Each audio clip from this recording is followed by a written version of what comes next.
Good afternoon and welcome to another edition of the Daily Fix. I am your usual host, Advocate Tudo Hoyani. This afternoon, I would like to look at Thembi Simelane once more. A week or so ago, I was on Thembi Simelane, and she seems to be making all the headlines these days for all the wrong reasons. What is the latest that is going on around this lady? Thembi Simelane has now come up to say, oh well, I was not aware of the source of this money. In other words, she's trying to say, I was not aware that this money, which ultimately landed in my bank account, was from VBS. In other words, Gundu had got that money from BBS. I'm not aware of that. She's trying to plead ignorance. And I think that convinces nobody except herself.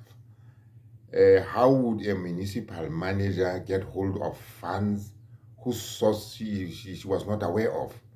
It just does not wash. Now, another card she's playing is the race card. She's trying to elicit, some kind of misplaced sympathy from maybe some misguided black people to say, as somebody with my skin color who does not easily get finance from, mainstream financial institutions like banks and so on. It just does not make sense. That is simply not true.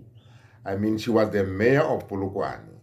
She was better placed than most of us to access, financial support from the banks in a legitimate and above board manner.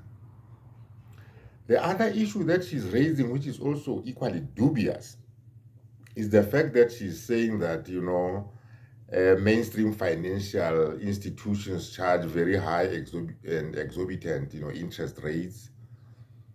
But for God's sake, this dubious entity called Gundo was charging us something in the region of about 47%. To my knowledge, no bank, charges an interest rate of almost 50% like Gundo was doing. So all these, arguments that she's trying to bring up are simply, a way of trying to distance herself from this mess that she's in.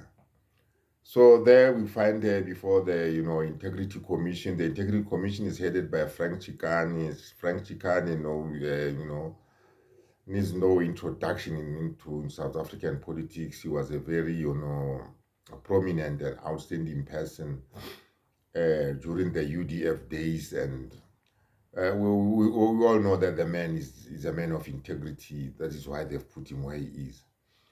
So now Simelane will have to navigate out of this. The position that she holds.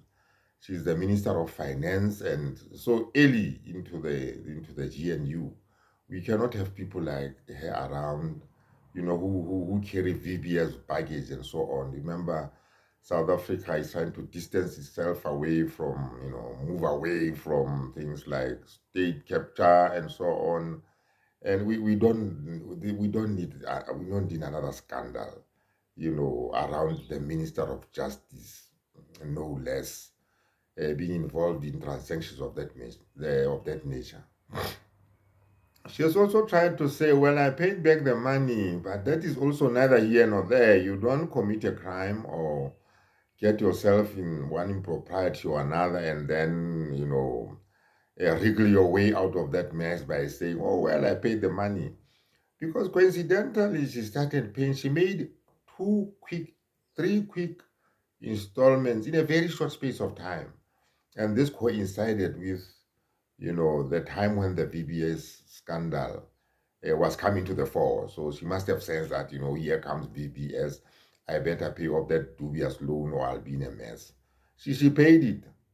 She paid it in that hurry, but that did not shake off the scandal from her.